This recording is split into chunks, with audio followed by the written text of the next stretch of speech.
Hi everyone! Welcome back to my channel. This is MCV's World. Yes, andito na naman po ang iyong MCV.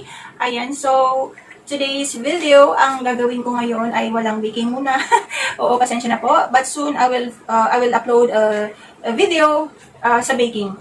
For now, ito lang po muna yung i-ano ko sa inyo guys. Yung mga common mistakes sa baking po. So, I will give you most common mistakes sa baking na kailangan natin i-avoid at iwasan itong mga mistakes o pagkakamali natin sa baking. I am sharing this guys kasi especially sa mga newbie, yung mga bagong venture sa baking, malaking bagay po ito. This is very important because lalo na sa mga syempre yung ayaw magkaroon ng maraming waste na ingredients kasi alam niyo naman today it's very expensive, mahal na po yung mga ingredients, so we cannot afford to have more waste ingredients, di ba? So, perhaps this video, these tips na ibibigay ko po sa inyo ay makakapagbigay po sa inyo ng idea na, ay, hindi ko ito gagawin kasi baka masayang yung ingredients ko po. Ayan, so, hope you will enjoy this video and you will love this video. So, before going to our proper videos, so, if you are not yet connected to my channel, you can hit the subscribe button, ayan, and you can share this to your family and friends, you can like the video, ayun. But please don't forget to turn on that bell notification so for you to be updated po. Okay, so guys, here are the common mistakes in baking and how to avoid these mistakes, okay? So number 1, substituting flour. Bakit number 1 yung substituting flour? Okay, so normally sometimes when the recipe that we are using, when it calls for cake flour, of course, we will not use other kind of flour. Like for the chiffon cake, for example, most chiffon cake na ginagamit ay cake flour. Never use another kind of flour. Kasi, as you will see, that the result of the chiffon cake will have a different result. Not the same as kung ano yung nandun sa exact na recipe na hinihingi. Okay? So, no substituting of flour. Bigay natin kung ano yung sinasaad doon. We should not substitute cake flour to bread flour, to all-purpose flour. Perhaps all-purpose flour is okay, but just stick what is being asked, okay? So to have same quality, same texture, same result doon sa finalo nating ingredient. So we should not substitute flour, okay? That is number 1. Number 2, mistake number 2, we should avoid over mixing and under mixing. Okay, so what is over mixing? Of course, pag na-overmix, like for example, we overmix our batter, cake batter, so the result will have a dense cake, a dry cake. So, hindi siya same sa texture na gusto nating ma-achieve because we overmix the batter, the cake batter. Same thing as the frosting. Like for instance, the whipped frosting. If we overbeat or if we overwhip the whipped frosting, the result that will come out is like it will become foamy, like very soft, too much air. So that's why too much is not good. Over, under is not good. So it should be in the middle, in the center, just enough, perfect. Okay, so underbeat, underwhip, undermixing is not also good. Like for instance, for cake batter, if we mix it under mixing, what will happen to our cake batter? It will not have a smooth batter. It will still have lumps, mga lumps from the dry ingredients. So we should incorporate, we should mix, we should combine everything by mixing the proper mixing. Okay, when it is being asked for just fold the batter, we fold it, not whip, not mixing. If it is asked for mixing, then we mix it, but with not over mixing, like we are whipping it too fast. Okay, the cake batter, kasi very sensitive yung mga cakes. Different cakes, each cake has different features or like parang characteristic ba. So like for the chiffon cake, so you have to fold it very lightly, mix it very carefully, yung ganun. Masyado siyang very fragile yung chiffon. So some other cakes ask for, light mixing lang. So iba-iba yung characteristic ng cake. So we have to follow what is being asked in the ingredients, in the recipe, especially in the instructions. If it is asked to mix, don't overbeat, don't overmix, don't do that, okay? So just enough. Minsan kasi doon tayo nagkakamali sa mixing, under mixing, ayun. So, yung may mga result din yan na hindi maganda sa ating cake. So, sometimes when it comes out to our oven and we saw the result, you know, it's not good. So, avoid the over mixing and under mixing. Okay, so let's proceed to mistake number 3. Not preheating our oven properly, or not preheating the right temperature of our oven. Okay, so sometimes we forgot to follow the right or the exact temperature. So the standard of preheating our oven is 300 to 350 Fahrenheit, or in Celsius 150 to 180 Celsius. Okay, so if we will put our cake in the oven na hindi pa po siya nakapag-preheat, well, hindi po magiging maganda ang result ng cake natin. Okay? So, what will happen if we do that? So, ang magiging result ng cake natin, once ilabas natin sa oven na hindi preheated, magiging dense, too much dense, too heavy yung cake natin, at saka magiging dry. So, hindi malalabas as expected yung gusto natin if we will not preheat our oven. And of course, yung too much naman na preheating, like lumampas po siya sa 350, like naging 400 Fahrenheit na siya. Oh my God, that's too hot already. So, ang mangyayari, once we put our cake na naging too much heat naman, too much temperature naman yung oven natin, ang mangyayari, magdo-dome yung ating cake. In a short period of time, like yung baking time niya is 40 to 60 minutes, example lang. But within 20 to 30 minutes, yung cake nyo is nag-dome high siya at agad na luto yung nag-crust. Ibig sabihin, too much temperature. So, at the bottom of it is hilaw. Pero yung ano niya, lutong-luto, crust na siya at nag-pop yung cake nyo ng too much because of the too much temperature ng oven. So, yun po ang iiwasan natin. Kasi share ko lang, I have an experience. Mayroon ako dito dati naging assistant baker ko. Ito siguro of curiosity. Tawag ito, in-adjust niya yung thermostat ko. Kasi nakaset po siya as 150 Celsius. So, 300 Fahrenheit siya. Kung sa Fahrenheit, 150 Celsius. So, linagay niya sa 200.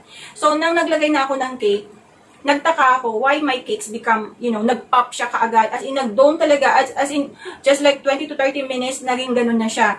So, napansin ko yung thermostat ko, bakit naging 200 at dito umaabot na siya ng almost 400 Fahrenheit. So, it's too hot already. So, yung mga ganong curiosity, wag gagalawin yung thermostat. Kung ano yung nakaset doon, don't touch it. Okay? May mga curious kasi tayo mga kasamaan sa ating bahay or sa ating ka-work natin, yung mga ganon. So, naging experience ko, natakot nga ako, akala ko sasabo yung oven.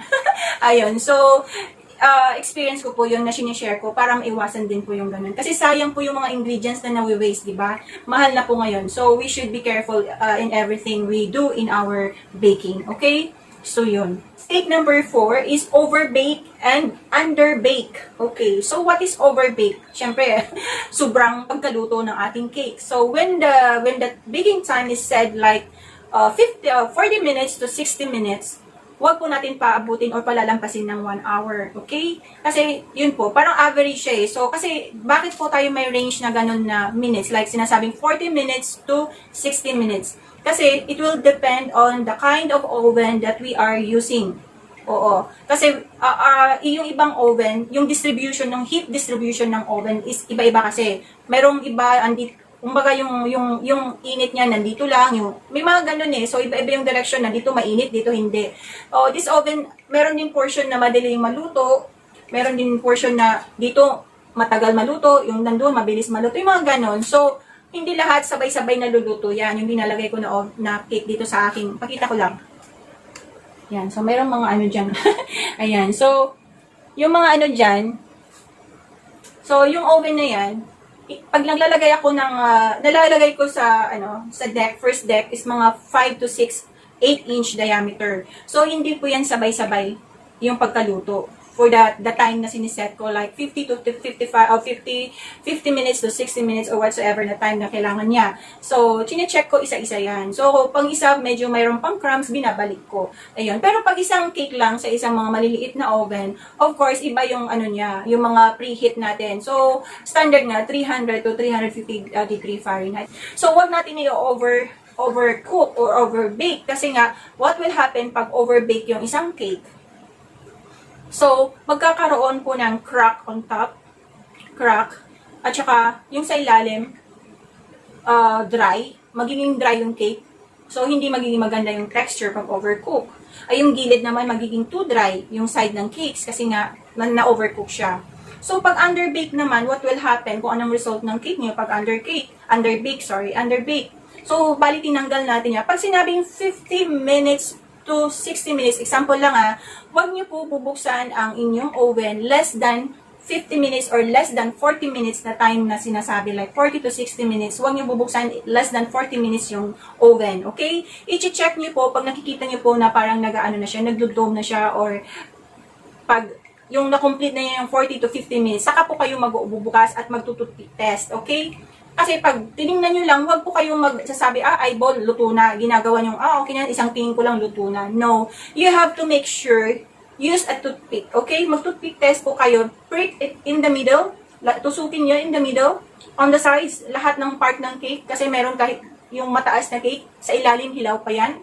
Dig in yung toothpick nyo to make sure na wala talagang wet na sa ilalim, walang crumbs na sasama. So, if it's okay na, in 50 minutes, okay na siya, then take it out.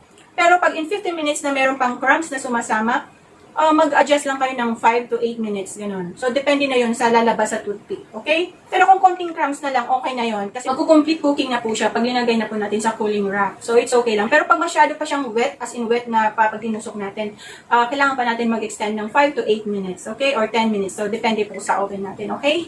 So, ganun po yung overbake at saka underbake. Okay? Yung underbake, you will see na magsisink siya in the middle. Kasi nga, raw yung middle ng cake. That's why, napapansin nyo, pag i-take out nyo na hindi pa siya, kala nyo luto na kasi nag-dome siya, pero hindi nyo tinutpick test. Yung pala, undercook siya o underbake. Pag tinanggal nyo siya from the oven, nag-cool na siya, mapansin nyo, parang nag-ganon siya, ganon. This is example of the underbake. Ayan. Tingnan nyo, so ang itsura niya. So, parang nang-ganyan, so, iwasan po natin yan, guys. Okay? Number 5 is misused of leavening agent. Ayan. So, ang ibig kong sabihin dito, minsan yung mga maling paggagamit ng mga leavening agent, like for instance, yung baking soda, baking powder, yung mga ganon. So, if we did not follow, or if we forgot to follow the exact measurement, like it asks for 2 teaspoons, huwag natin lalagyan ng 2 and 1/2, 3 teaspoon, mga ganun. So, we have to follow the exact measurement. Kasi malaking epekto ng baking soda, baking powder, pag kulang at sobra. Okay? So, exact. Tama lang po. And of course, never forget to put baking soda on our cakes. Kasi I experience po na nakalimot po akong maglagay ng baking soda. So, it happens sometimes, guys. So, mas maganda po talaga, once we are preparing our mixture, dapat nandyan na po lahat yung mga ingredients. Naka-prepare na po talaga. So, we will not forget to put yung ibang ingredients. Kasi nangyari po sa akin, I forgot to put the baking soda. Marami pa namang ingredients yun. Maraming mixture. Kumbaga, it was times 4 na ingredients. So, ang laking sayang, di ba? So, iwasan po natin talaga. What happened na wala pong leavening agent ang isang cake? Ang nangyari po, ang cake ko lumabas na parang siyang pudding. Very dense, very hard, very heavy yung cake. Ang bigat ng cake. Hindi kasi siya umalis It's because, di ba, yung baking soda, baking powder are the leavening agent that they help to rise the, yung cake natin. Sila nagpapaalsa ng ating cake. So, without that, yun, hindi mag-aalsa talaga. And of course, the taste, naapektuhan yung lasa ng cake pag walang baking soda. Kasi I tasted the cake na walang baking soda. It's just like plain, parang wala, as in parang siyang dead cake. Walang kalasa-lasa, sugar, matamis lang, yung ganon. So, once the cake is complete, all ingredients are there, tamang ingredients, tamang mixture, tamang measurement, so, everything is there. So, the result is just so perfect. The taste is so perfect. The texture is so perfect. Yung ganon po. Basta masunod lang po lahat from mixing, from measuring, from baking, temperature, and everything and so forth. So, lahat na i-expect natin from the cake will come out perfectly. Perfect. Ganon. So, iwasan po natin yung mga makalimot or pagmaling paggamit ng leavening agent. Okay? Mistake number 6. Rushing our cakes or minamadali natin yung cakes natin. For instance, we have a rush order and kulang na tayo sa oras. We are so tight in our time. So what we did to our cakes, di ba, from the oven, we need to cool it down. So it takes a lot of time when, you know, cooling to let the cake cool properly kasi it takes hours sometimes, especially pag mga heavy cakes. So minsan inirarush natin, kinukuha agad sa baking pan. So sometimes when we remove it in our baking pan, nakadikit pa kasi yung cake. So, ang tendency, it will damage our cake, especially the sides, the bottom. Kasi mag-i-stuck siya doon sa baking pan. Kasi hindi pa nga siya nagsiset. Parang kasi magkukusa kasi yung cake na magdi-detach sa baking pan. Especially yung may mga oil, may mga butter na cake. Pero like for the chiffon, kailangan natin i-scrape ng knife para mag-detach po siya sa baking pan. So yung isa po yung mistake na karamihan na nagagawa ko. Kasi lahat these mistakes, napagdaanan ko po guys. Yes, napagdaanan ko. So everything, lahat ng flaws sa baking, napagdaanan ko po. Yes, kahit sa pag-ibig. Char!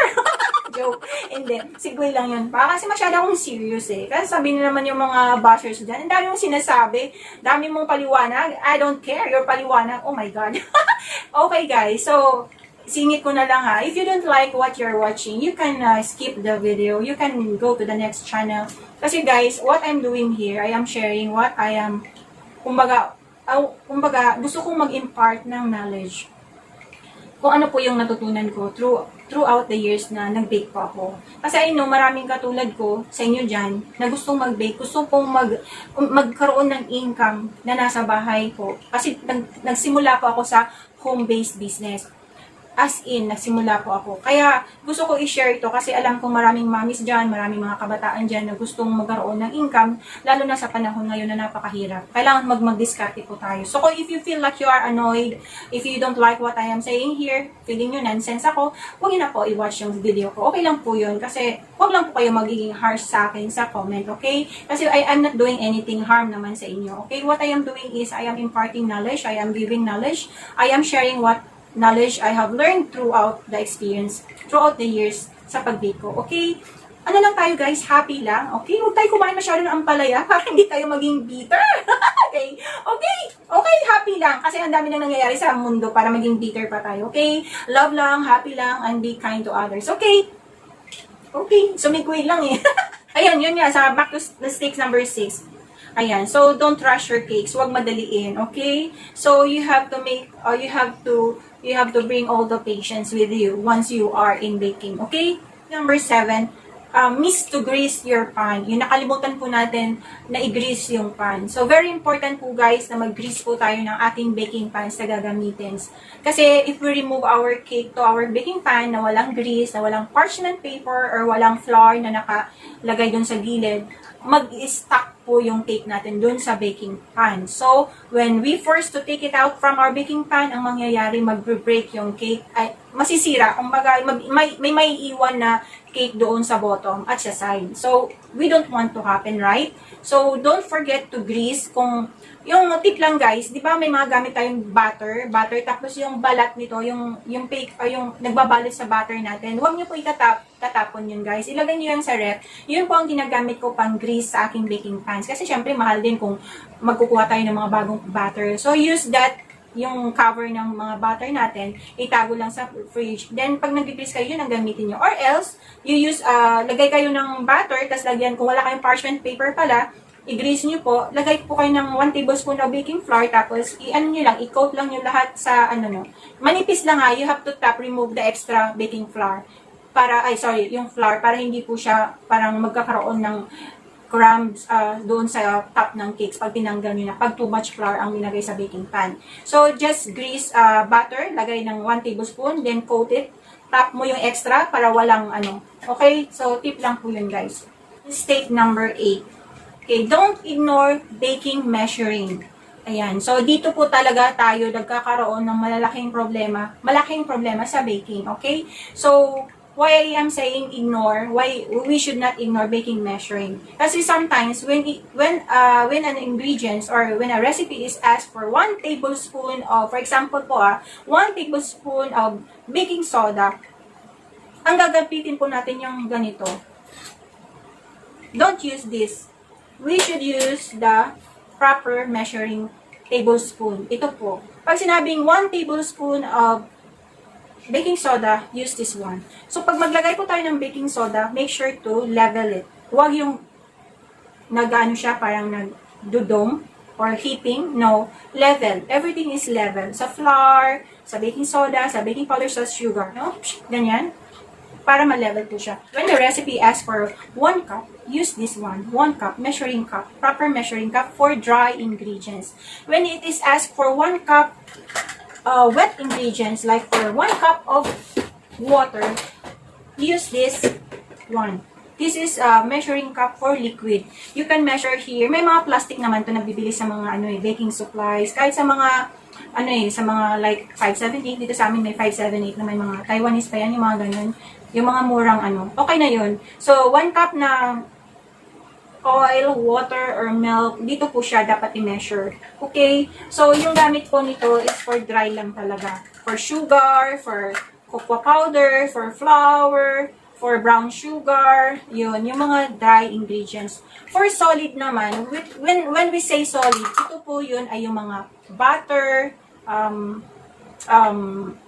cream cheese, yung mga gano'n. Okay, so, pag sinabing 1 bar of butter, or 1 cup of butter, ito po yun. Isang buong bar, isang bloke, is equivalent to 1 cup. So, yung timbang niya, kung sa grams, is 200 grams. So, yan. Iba-iba kasi yung conversion, yung metric conversion ng sa baking. Iba sa solid, iba sa liquid, iba sa dry. So, wag po kayong malilito doon sa metric conversion. Yung iba-iba kasi, pag ginamit natin yung pag dito, ilinagay natin yung liquid dito, iba yung lalabas na measuring niya, parang conversion niya. So, better use the proper measuring cup for the liquid and the dry. So, pag sinabi naman 1 stick ng butter, 1 stick is 1/2 of this. O, pag sinabing 2 stick, kasi meron, di ba, kung napapansin nyo, pag nabili kayo sa mga baking store or sa grocery, may half ito, nabibili na 1 stick lang, yung half nito, kalahati, yun ang 1 stick. So, yung 2 stick is equivalent to 1 bar, yung ganito. This is good for 1 cup. So, 200 grams and 7, or kung sa ohms is 7.05. For the sa cheese naman, iyan. So, kung titingnan nyo, yung timbang ng cheese, iba naman. This is equivalent to 1 cup. Oh, heavy siya, mabigat siya. So, ito ay, okay. So, disclaimer po, this is not paid product na sinoshow ko. Pinapakita ko lang kung ano yung measuring ng each ng solid, wet, at saka dry. So, this is not promoting the product that I am used, okay? So, pero this is one I am using, okay? So, this is 225 grams for the cream cheese. Mabigat siya. So, pag sinabing 1 bar na cream cheese na 225 grams, ito yun ang sinasabi. Pero wala akong nakikitang half or 1 stick nito sa store, sa mga grocery. Wala akong nakikitang ganito. Puro bar lang talaga. Yung meron lang, yung sa butter, yung like dairy cream, meron half. Ito wala masyado akong nakikitang half nito, isang stick nito. Puro 1 bar yung nakikita ko sa grocery. So, ayan. Yung dairy cream, meron siya yung 1 stick lang. Okay? Pero pag sinabing 1 stick, you can half lang naman eh. Nyo na lang. Hatiin nyo na lang po. Okay guys? Advice ko talaga sa inyo, mag-invest po kayo ng ganito, digital weighing scale. Kasi po, may mga ingredients po na nakasaad lang po siya in grams. Kasi, iba-iba kasi yung metric conversion eh. Mahirap po siya. Like, para pa siyang butal, may butal, yung ganon. So, hindi siya exact na 1, nasa in between siya ng 3/4 and 1, mga ganon. Parang, basta hindi siya exact na measuring. So, mas maganda pag kinihingi niya ng grams na, like, sasabihin 35 grams, mga ganito. So, dito po tayo talaga gagamit. So, mag-invest po tayo. Ito naman, nabili ko mura lang doon sa Ongking Cebu. Oo. Kung taga Visayas po kayo, guys, meron pa akong nabibilhan ng mga dati. Pag every November, kung mapunta po ako Cebu, doon sa Ongking, meron siya doon sa Colon, meron din po sa my port area. Ayun, malaking, malaking store po siya. Lahat ng mga baking supplies nandun. Oo. So, doon ko po ito nabili. Nakalimutan ko lang kung magkano to. O, i-check ko na lang po ito sa online kung magkano. Parang almost the same lang naman. Pero mas kamura lang doon. Kahit yung mga dry ingredients, mura-mura doon. Kung malapit lang, sana palagi akong nandun. Kaso malayo din. Mahal ang pamasahe doon. So, once pumunta ako once a year. Pero this year, malabong pumunta doon. So, iyon. So, mag-invest po kayo nito, guys. Very, very helpful po ito sa inyo. Huwag kayong maghinayang na bumili kayo nito, lalo na mga nag-start ngayon. Sasabihin nyo, ay, wala akong pambili niyan. Kailangan nyo po mag-invest for this. Malaking bagay po ito sa inyo. Makatulong po ito sa inyo. Talaga. At saka mag-invest kayo ng mga ganito. Oo. mag-ano po tayo, talagang gumastos po talaga tayo pag andito tayo sa baking. Kailangan po talaga, kasi magiging convenient po yan sa inyo. Magiging madali po sa inyo ang gawin ng mga bagay-bagay sa baking. Okay? So, ayan. So, just a tip lang naman. So, it's still up to you guys kung ano yung gusto nyo. Wala. Nagsasuggest lang ako kung ano yung magandang gawin para at least ikakagaan po ng inyong baking journey. Okay? Ay, mistake number 9. Sometimes we miss to check the exact recipe. Yes. And we forgot or we ignore sometimes to read the instructions. Minamadali po natin yung babasahin, mga ganun. Mabilisan, parang hindi na mo na ina-absorb. Ay, tapos pagkahuli, ay, bakit na ganun? Pagkatapos pag-check, double-check natin sa instruction, hala, sabi pala dito, ano, ganito. Wala na, ina-bake nyo na. Ayan. So, talaga guys, we have to check always our recipe and the ingredients, ano mga tamang ingredients, ano ang mga kailangan, ayan. And double check, bago tayo magsimula, you have to double check kung everything is there na talaga. Is everything complete? Okay? And the instruction, read again and again kung tama na ba ang gagawin mo. Okay? Number 10. So, last na po ito guys. So, don't forget, kasi yung iba nagmamadali, lagay na lang, wala nang sift. We miss to sift our dry ingredients. Never forget to sift our dry ingredients. Especially the flour, the baking soda, mga baking powder, cocoa powder. Why we need to sift our dry ingredients? Because it will create lumps in our cake batter. And we don't want to happen. Kasi magmumumu yan eh. Pag mabake na yan, merong mga bilog-bilog doon. Yung pala yung lumps from the baking soda. Matitikman ng client nyo, ano to, bakit maasim-asim yung may mga ganun? Kasi hindi nga siya nag-incorporate sa batter nyo. So, don't miss to sift your dry ingredients, guys. Okay? So, that's it. So, ayan. So, actually, marami pa pong mistakes na dapat nating iwasan. Maraming pang mga do's and don'ts. So, ito lang po muna, guys, ang ating, kasi ito naman ang pinaka-important talaga, guys. So, marami pa yan. So, you will learn and you will encounter that along the way ng iyong baking journey. Okay, guys? So, hope you just like this tips and videos or this I share to you right now about the mistakes mostly na nangyayari sa ating pag-bake and paano natin maiwasan ito at how to avoid this. Ayan. So, hope you learned something again from this video and again, see you again in my next video. Hopefully, makapag-upload tayo ng new baking the red velvet soon. O, nabibisi lang po dito sa shop. Ayan. So, maraming salamat po for always supporting my channel. Ayan. So, if you are not yet connected to me, as I have said, you can subscribe to my channel, share and like this video, and don't forget to turn on that bell notification for you to be updated po. Ayan. So, maraming salamat po and see you again. Keep safe and God bless everyone. Bye!